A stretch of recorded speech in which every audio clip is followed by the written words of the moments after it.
Awkward. Matt and I are firing up the old worryometer on today's action-packed episode of Locked On Fantasy Baseball.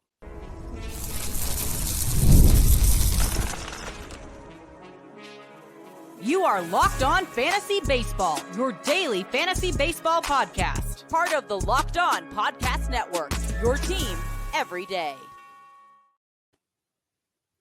Hello, fantasy baseball fanatics, and welcome to the Locked On Fantasy Baseball podcast, brought to you by the Locked On Podcast Network, your team every day. As always, we're your number one source of fantasy baseball knowledge, and thank you for making us your first listen each and every day. I'm your host, Dominic Martino. You can find me on Twitter at DomMartinoFB. Here, as always, with my brother, my co-host, my partner in crime, Matthew Ane, and you can find him on Twitter at Matthew_Ane. If you're listening on a platform like Apple or Spotify that allows 5-star ratings and reviews, we would truly appreciate it if you could do that for us. And if you're watching on YouTube and you haven't already, hit that little bell below. It subscribes to the channel and also gives you a notification every time we drop a new episode. And lastly, but most importantly to Matt and I, guys, check us out on the Subtext platform. The link to our Subtext is in the bio wherever you're listening and available on all of our social media platforms. On Subtext, it's an in-depth personalized experience through text messaging alerts right to your phone. You get prospect call-up alerts, injury alerts, and just so much more than we could offer here in this 30-minute episode. And guys, today's episode is brought to you by Prize Picks, the easiest and most exciting way to play daily fantasy sports. Go to prizepicks.com/LockedOnMLB and use the code all lowercase LockedOnMLB for a first deposit match up to $100. And all right, guys, let's get to the meat and potatoes. We're firing up the old worryometer. I feel like I'm a little bit more back in the groove, second episode back. Matt, who do we got up first? I believe it's somebody that we both love to talk about, if I'm not mistaken. Yeah, guy that probably shouldn't have, gotten to start right off the bat, but they did that anyway, and that's Blake Snell. My biggest issue with Blake Snell is the fact that the team decided to roll him out on April 8th, waited a week of baseball to go by, and then pretty much throw him out to the Wolves. Like, the dude didn't play an ounce of baseball all throughout spring. Got signed literally, the last week of spring training. They rolled into the thing. They had no ramp-up time. Everybody else had a month and a half when it comes to pitching. This is to be expected. We said this going into the season that you're going to draft Blake Snell. He's not going to perform right off the bat. So it's going to be a little bit more of a patience is a virtue kind of type thing. It will pay off investments later. The one thing I don't like about it, and what has me worried about Blake Snell, is the potential for essentially injury, right? He's pitching a lot more and a lot faster than he normally would get in a normal ramp up. So Blake Snell is in a dangerous position right now. Has nothing to do with his play. It's more of what can possibly happen before this investment pans out.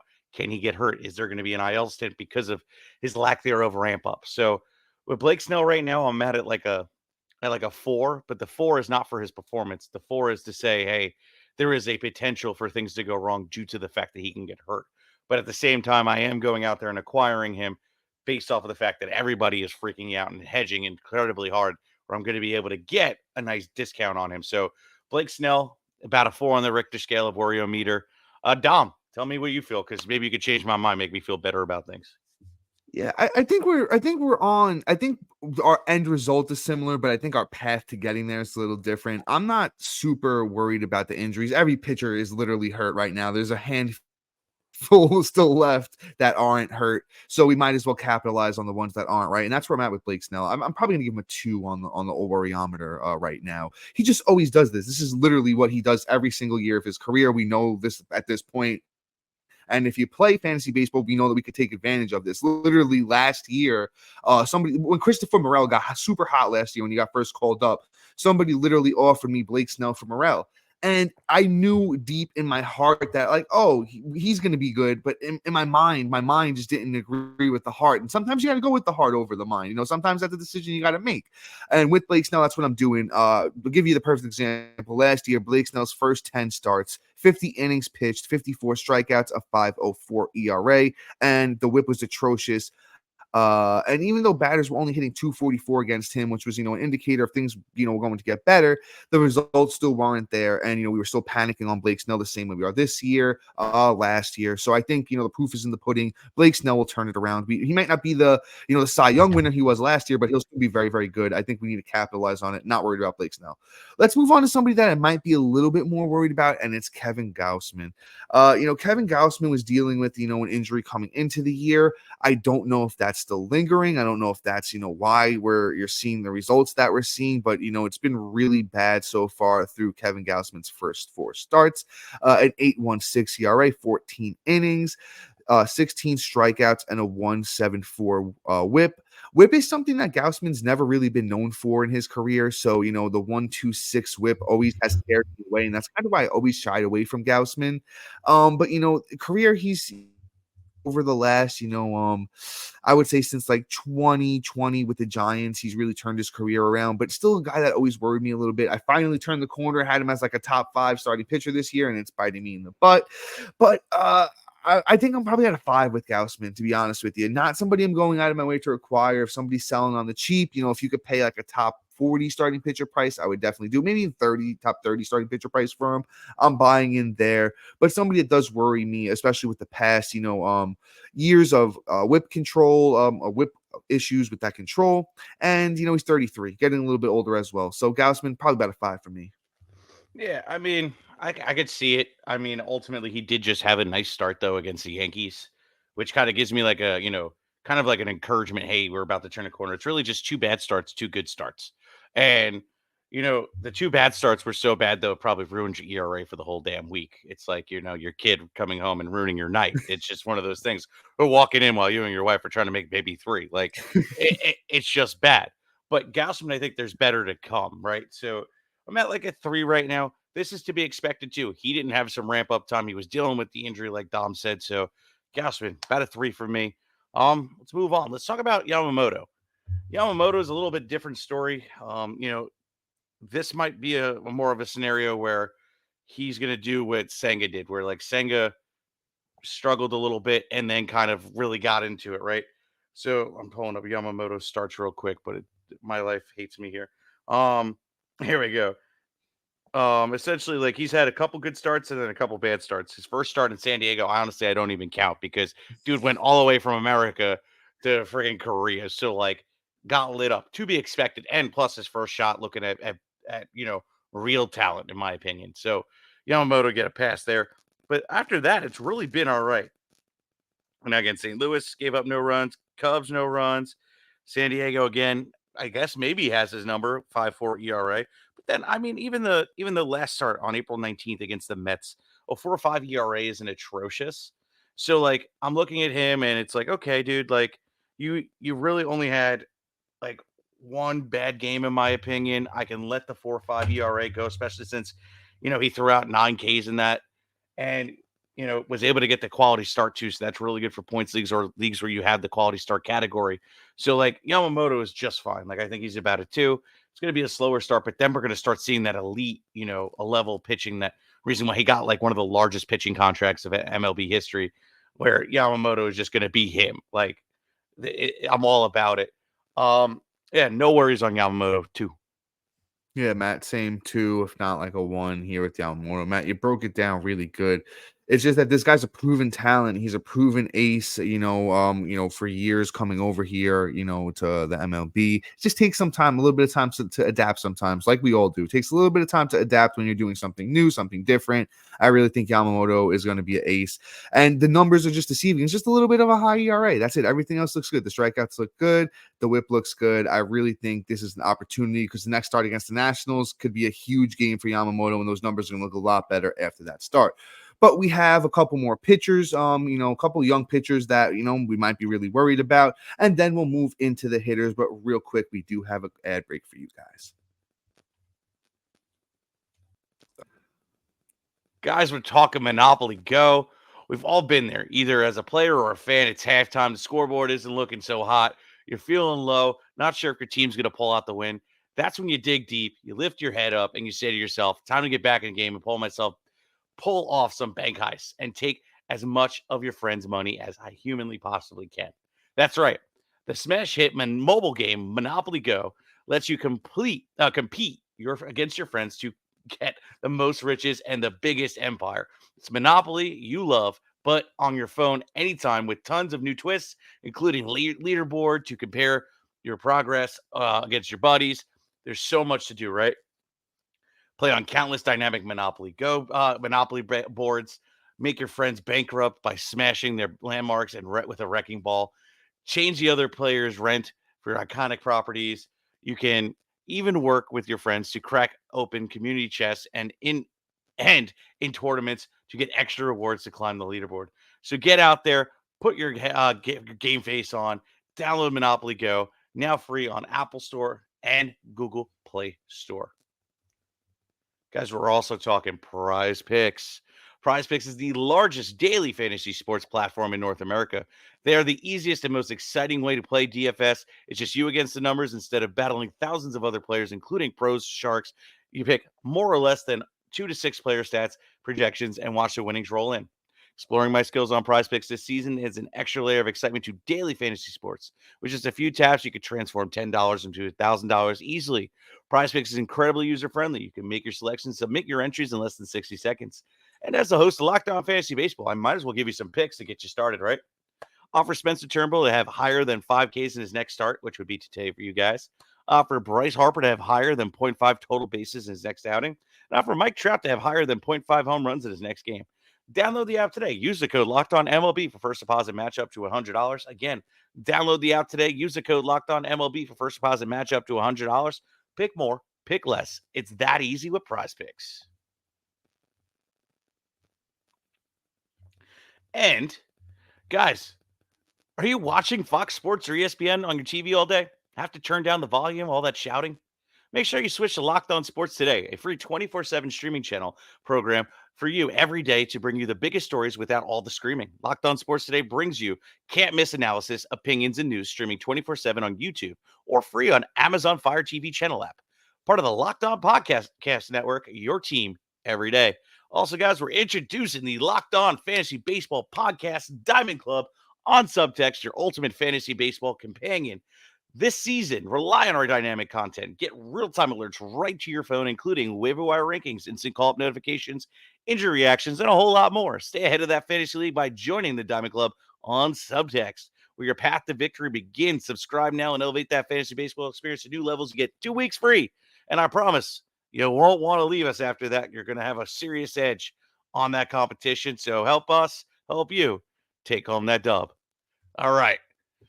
That was a lot, and Very, very well done, sir. You very, very, very smooth today, Matt. I wouldn't say that first one, but that second one was real No, nice. I was gonna say you caught your stride there, though. You definitely caught your stride there. But let's keep things pushing there. Let's move on to our next starting pitcher here. Let's talk Jesus Luzardo. Jesus Luzardo off to a really tough start so far this year. 6.58 ERA through his first 5 starts, 1.42 WHIP, 26 innings, 27 strikeouts. Right.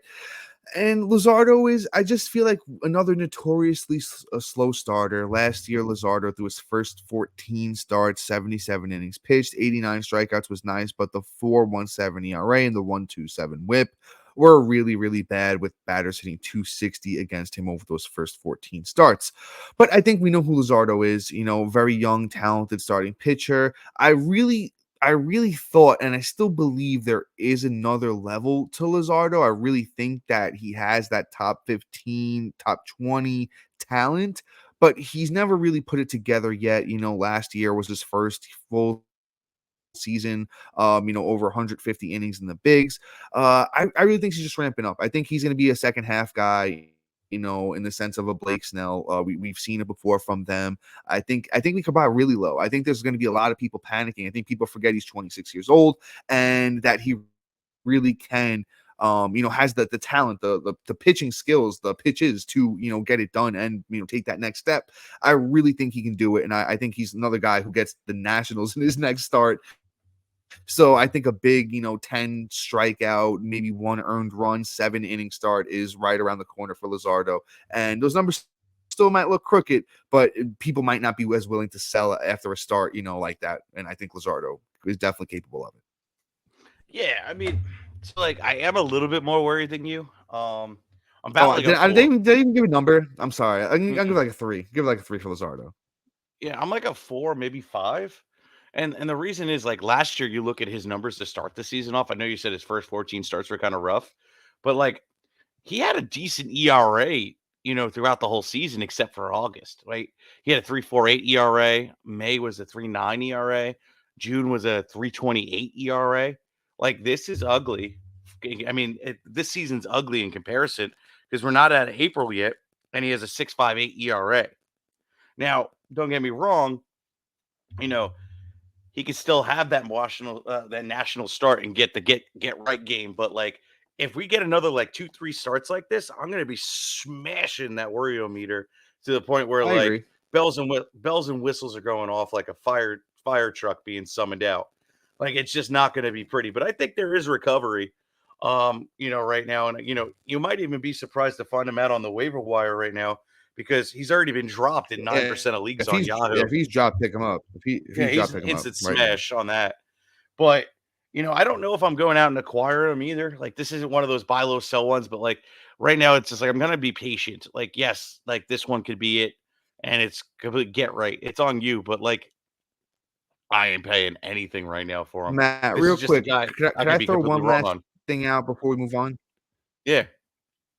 Just one last thing with Luzardo, and this kind of piggybacks off of what you said about his next 3 starts, right? Luzardo's velocity is down almost a mile per hour on every single pitch.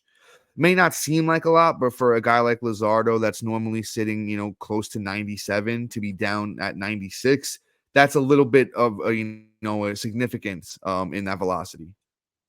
Yeah. No, I mean that's the difference of like on Baseball Savant, difference between having essentially a red or a blue, in terms of the Yeah. category. So I completely get it. Like hopefully that kind of goes up. We don't have the statistical analytics for, how his velocity trends each month for these pitches. So like that could just be where he just takes a little bit longer for him to get loose, which, as the weather gets better, he might get better. But right now I don't know. Maybe this cold weather just affects him more than we anticipated. But all right. I forgot it's my turn. I'm up next.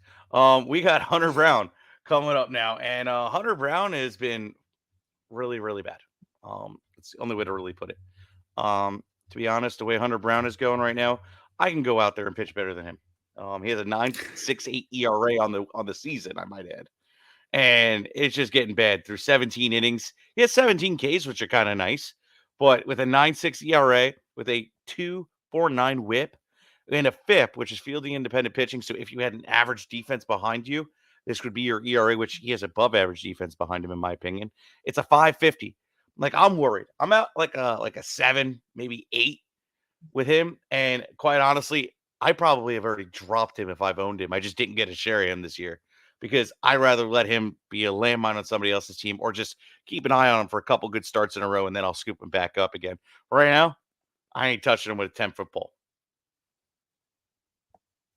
Yeah, Matt, I think we're on the same page with Hunter Brown. And as I'm just sitting here, I'm just trying to figure out what's wrong, what's different, right? And it seems like, in 2022, when Hunter Brown first got called up and was super successful, I know it was only 2 starts, 7 games, but the pitch mix looked pretty different than it does right now. He threw that curveball a lot more, back in 22. He seems like he's really ditched it, and it's really just a fastball. And if you just sit and he throws the fastball 43% of the time, so if you really just sit and wait for the fastball on Hunter Brown, you're gonna see it at some point in an at bat. So I really don't like that he's just mainly throwing fastball. I know he's got 5 pitches, but it's not. You divvy it up a little bit more. You find your secondary pitch, and even if it's not the curveball anymore, find whichever one works, second best for you, and start throwing that.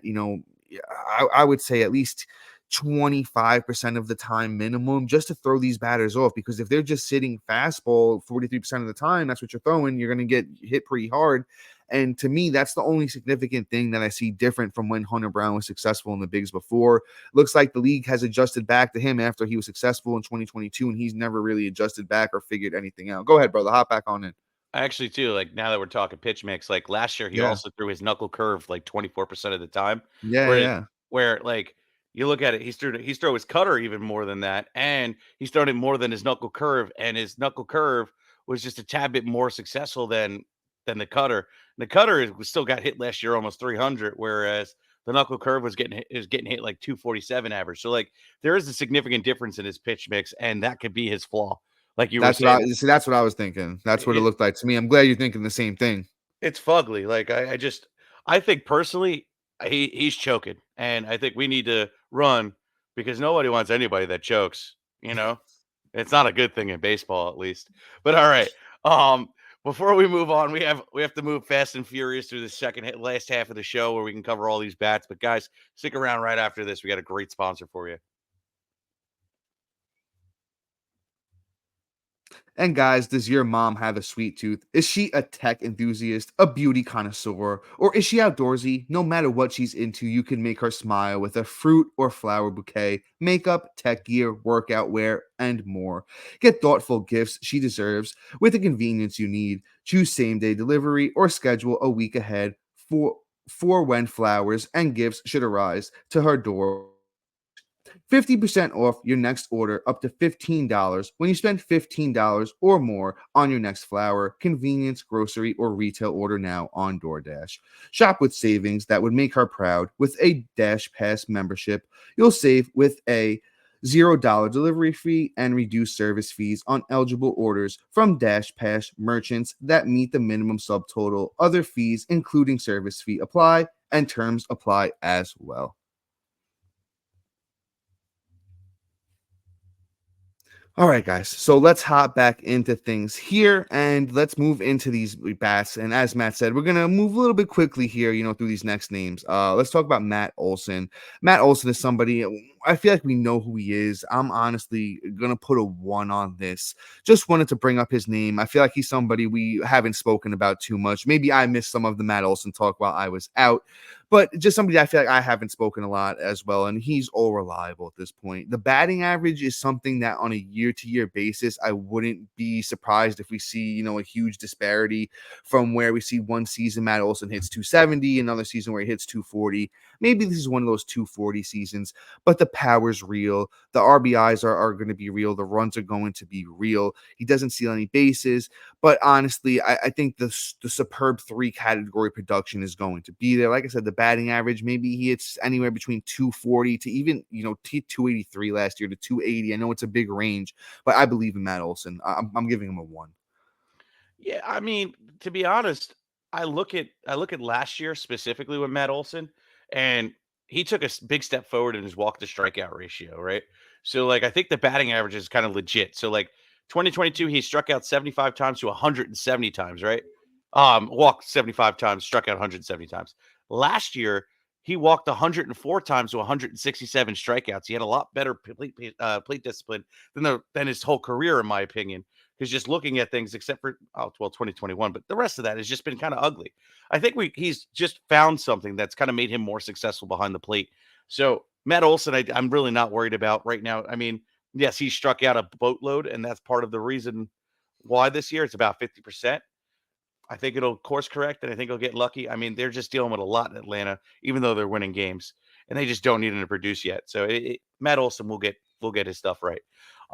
We're gonna move on to Aaron Judge. Aaron Judge is another ugly monster, a high end pick that, quite honestly, I wasn't too excited to draft this year, and right now it's kind of showing through. But I'm not going to say I'm worried about him whatsoever. Let's put it that way.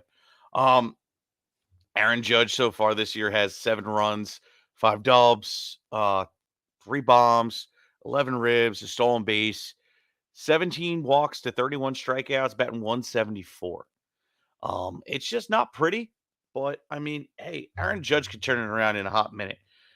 I said this last week when I was talking about acquiring him on the must trade for category of if Aaron Judge is healthy, there's a good chance he's going to be really good. And that I still stand by that a whole week later. Aaron Judge will get course corrected. He will be fine. And he's going to be one of the best players in baseball, whether he plays 400 at bats, 200 at bats, or 600. Doesn't matter. It's Aaron Judge. He's going to be fantastic. He's not done yet. Yeah, Matt, I'm with you on that. I'm going to give him a 2 on the worryometer. The only reason I have him a little bit higher than Matt Olson is because, the foot issue, Judge did come out and say it might bother him the rest of his career. I think every player deals with bumps and bruises that, keep bothering them throughout his career. But Aaron Judge is, a little starting to get that injury proneness a little bit. So I'm a little bit more worried about him. But as Matt said, when he's healthy, one of the best players in baseball, going to hit you a million home runs and hit for good batting average and runs and RBIs going to be there as well. Let's move on to our next guy. And I feel like we talked about him every week last year for the first couple of months on the worryometer, and it's Francisco Lindor. And with that being said, even though we did talk about him, like I think Matt, correct me if I'm wrong, like the first maybe 2 months, every other week he was on the worryometer. Kind of what he does. Last year he still finished 30-30 with 100 runs, 98 RBIs, and the 254 batting average. Another guy just fluctuates in batting average. But I think Lindor, as well as the Mets, are going to be a lot better than they were last year. And I think another guy that we can go out and acquire, maybe like a 2 on the worryometer, to be honest with you. He is, 30 years old, getting a little bit older, but I think the speed is still, legit. And, like I said, batting average might be the thing you worry about when it comes to Lindor. So if you can afford maybe, a 250-ish batting average, 260-ish batting average, I think you're going to be golden with a guy that, 30-30 upside, and the run and RBI potential is very, very high there as well. Not really worried. Give him a 2. Yeah, I can't disagree with a single thing that you said, and I want to get these last two names in. So I just want to move on. And I want to talk Alex Bregman. Alex Bregman is having a rough start, but this is nothing new either. Right now he's batting about 213. He's got 10 walks and 10 strikeouts, which is a positive sign. And he just hasn't cranked out a home run. Has 5 ribs, has 5 doubles. So it's not like he's not contributing in points leagues. It's just maybe more on the category side. But if you look back to last year, how he started off the season in April. He batted 219 that whole month. And then he went on to hit 271, 257, 260, 318, 243. In the month of April that last year, he had 3 home runs in that month with only 12 ribs. It's not too far off. There's still a week and a half left of April. And maybe that could be him turning on the burners to then start trending into what he normally does in May. Like Alex Bregman, 100%. I have nothing to worry about right now. He's all reliable, and he just will do what he does. He just is a slow starter to start off that first month. And I mean, you live in Texas and it's colder than normal. I could totally see it. Yeah, Matt, we're on the same page with Bregman. Probably like a 2.5 for Bregman here. We have 8 years of proof of what he does. 25 homers, good runs and RBIs. He doesn't really steal. Going to be 265 batting average, and I think that's what we're going to get with Bregman. Another guy not really worried about. But as we move on to this last guy, I think it's somebody that we really should, take this last little bit of time and, deep dive a little bit. It's Nolan Jones. Nolan Jones is somebody I really loved last year, had a little bit of prospect pedigree and, just really was like, oh, this guy went 20-20 in 106 games, 367 at bats. The sky is the limit. But the thing is, with guys that have only done it 1 year in the bigs, it's always tough with them. It happens to me every year. There's always 1 or 2 guys that I fall in love with that have only done it once, and they get really exposed that next season. And I'm really hoping that's not going to be the case with Nolan Jones. But so far, it really looks like the case.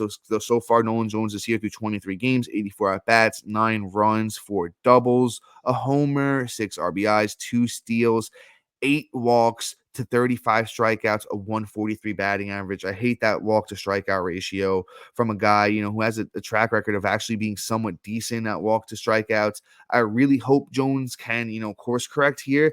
But honestly, I'm probably at like a 5.5 leaning into a 6 here with Nolan Jones. If he doesn't pull it together sooner than later, this is going to skyrocket. Like I'd say in 2 weeks, I might be at like an 8 with him. Dude, I'm right there with you. How much time do I have left?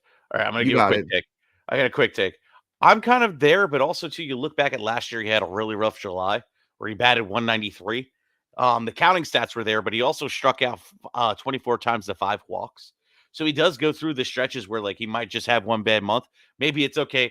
I've gone through the full season, and this is just how, like, the full spring training this time, this is how it's going to be for me. So maybe he's just having a slow start. We'll see. It's very unknown with a guy like this. So, you know what? Like, hey, if he hits your waiver wire, pick him up. If you could have an opportunity to get him really cheap, do it. But right now, I'm probably about like a 4. And like Dom said, another 2-3 weeks, and then we're smashing that worry meter, and he's a full blown drop. Eventually, we're gonna have to have an keeper drop episode, and we'll get to that. But yeah. So, guys, thank you so much for the episode. Thank you for tuning in. Please like, subscribe, comment, rate, review, and so much more. We'll see you tomorrow for some more waiver wire picks and some good old fun. Have a great night, guys. See ya.